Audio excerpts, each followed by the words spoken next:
Lads, it's Friday Fun on the podcast. This is such cool fun, man. Or maybe we should call this Friday Intensity or something. I'm not sure because today, it's November. People are staying in. It's the calm before the storm before Christmas. And what better time to get into a box set of TV programs than now? We got loads of time, a month to go before Christmas. You're probably not even drinking. Some people are taking it off. Some people are not even going near a bar. And I want to recommend two unbelievable TV programs to you today. The Sopranos and Succession. Now, let me go through, I'm going to go through the two of them and why you should, not should, no.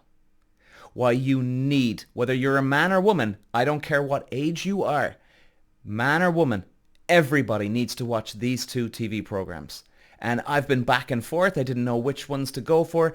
I was having, I'll go with those two. But no. And I had some problems trying to really nail down these first two. I'm going to go through more, but these are definitely my top two, I think. And they're character based, lads. You've got bad guys, bad women, good women. You've got everything. And you can relate to the bad guy. You can relate to the good guy. You can disagree with the bad guy, disagree with the good guy. It's unreal how you give this a shot, you will be hooked within 2 to 3 episodes of each of these TV programs. Let's get into it. Peter. Wow. You need to see The Sopranos. Imagine this. You're at your favorite dinner, waiting on family. You're sitting at the table, the door swings violently open, you look up and you're wondering, whoa, what's going on? Bit of a dread, maybe fear, excitement, the whole lot. That is exactly how The Sopranos left the entire program. Left us hanging on for dear life. I'm not going to get into exactly what happened at the end, but wow, it will leave you thinking about this program probably for years. Was it this? No, it was this. No. It was definitely the other way around. Telling you, seriously. It's incredible. The cool thing about The Sopranos, it messes with your mind. You start off in season 1, episode 1. We start off in the opening scene. We've got a mob boss, a murderer, who's in a psychiatrist's office at his first session of all time. And it grows from there. We are instantly hooked. And guys, you can feel the tension because you can see he's almost, even when he's walking into the psychiatrist's office, he knows if people find out that he's there, he could be popped. He could be whacked. Out, done. Good luck. It's good night. There's many times in The Sopranos where you love the mob boss, Tony. You'll absolutely adore him. You'll be cheering him on. You'll think he's hilarious. Then 4 seconds later, the guy is the biggest scumbag of all time and you would just detest the man. Then you've got the psychiatrist herself, Dr. Melfi. What an amazing performance by Lorraine Bracco. Oscar-nominated woman, by the way. She's awesome in this. And she's obviously, a normal person. She's a psychiatrist. She wants to help her patients. But you can see there's the conflict in her. Does she keep helping him? No, I should stop. I should keep going. And then she gets into this world with him. That's just another layer onto the whole storyline, guys. But really, guys, if you face it and you've seen the show, it wasn't about good and bad guys or bad women, good women. It was about real people struggling with real problems and coping with who they are and what they're doing in this life. And can they forgive themselves? Can they get redemption? Can they find redemption? I think we can all relate to that to some degree. And back to Tony, James Gandolfini. I mean, he's the mob boss, like we're saying, lads, and he's a therapy patient. And he brings us into his world. He draws us in. We are just glued to this man. You can see the conflict between his dark world, his own conscience, and really he's a conventional man at the end of the day, but for some reason he'll go around and whack you end of the day. And what's fascinating about Tony is he's steering a ship into a world of loyalty, respect, survival at the exact same time, lads. He's trying to reconcile with the love for his family, his mental health struggles, and you can feel he wants something more, and we can never really pinpoint exactly what he wants. Does he want peace of mind really? But then 2 seconds later, he'll go off and whack someone. Does he want everybody to burn? We just can't tell. And that's the genius of it, guys, the pure sheer conflict of Sopranos. This isn't a guy just out at war and trying to kill his enemies. His real enemy is himself, his family, his past, his future. This is no ordinary mob show, lads. This is Shakespeare set in New Jersey. And then we get to the climax. One of the most talked about, controversial endings in a TV program of all time, lads. If you've seen it, I hope I've reignited your passion to watch it again. We all remember it.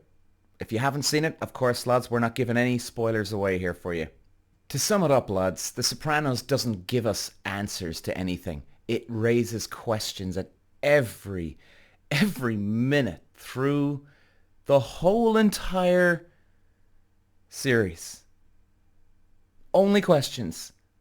And even if you watch it again for a second time, you'll find something again. You'll go, oh my word, well, I thought there was something. You'll think something completely different, and then you'll find something, and you'll find a meaning that was in season 1, and then that all of a sudden it comes to life in season 4.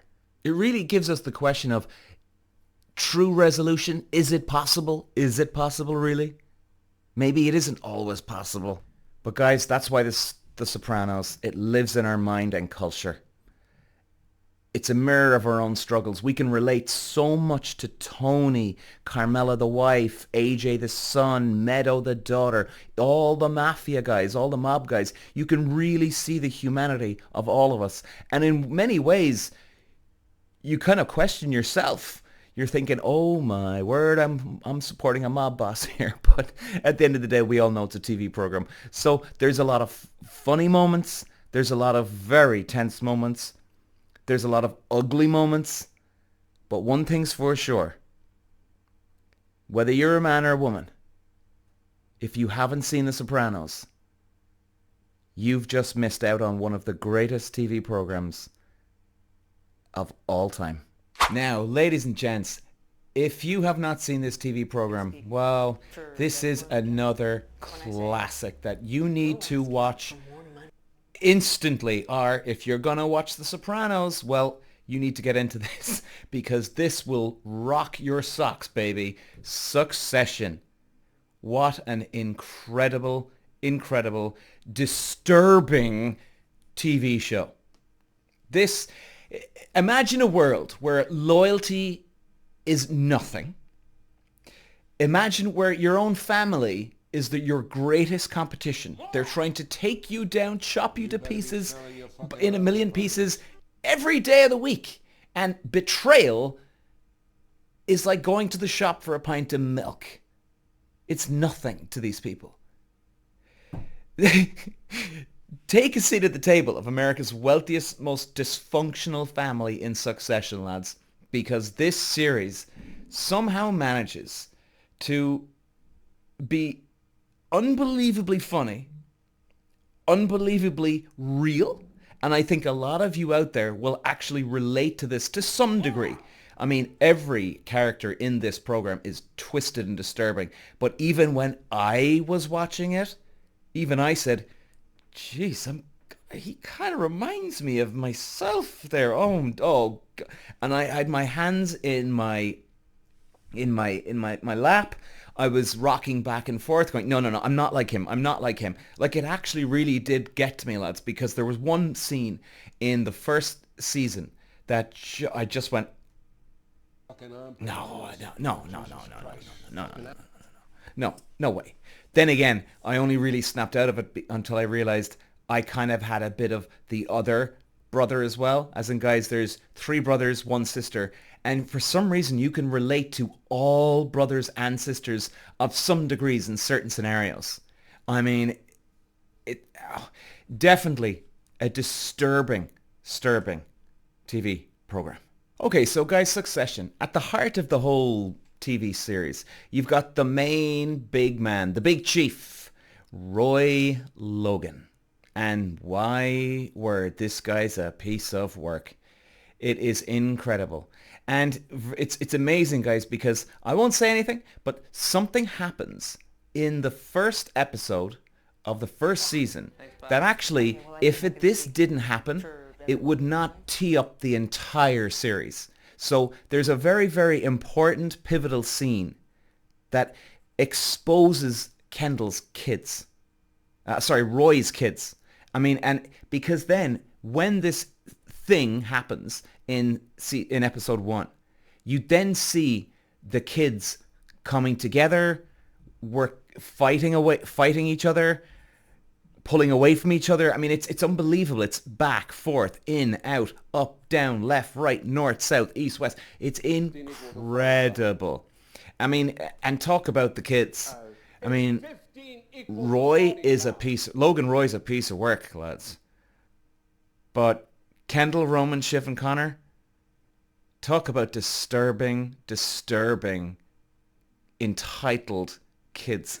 And every episode it's a dance of loyalty, betrayal, siblings, angles for power, trying to outdo each other, trying to help each other, trying to pretend to help each other, and then all of a sudden you find out a big secret.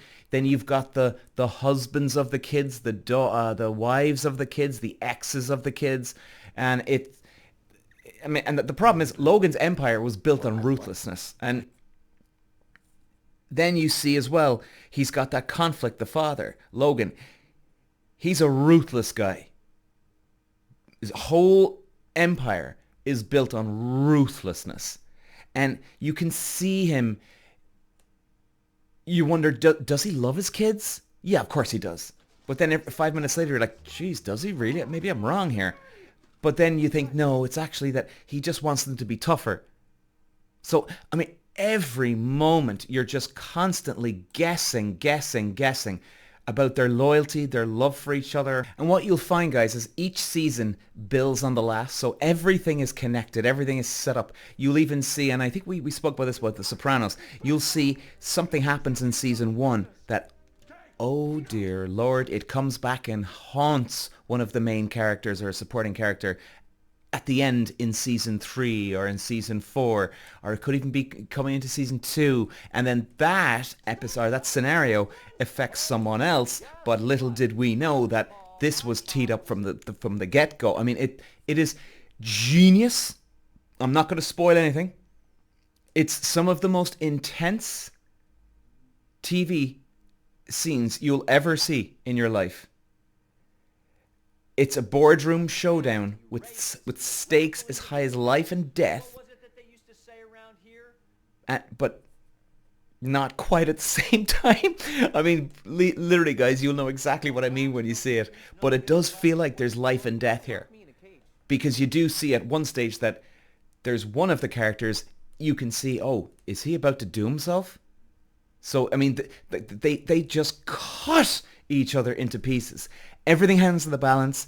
Each character faces a pivotal choice that could change everything for them and the whole goddamn family. Succession, lads. It's not just a TV show. It's a masterclass.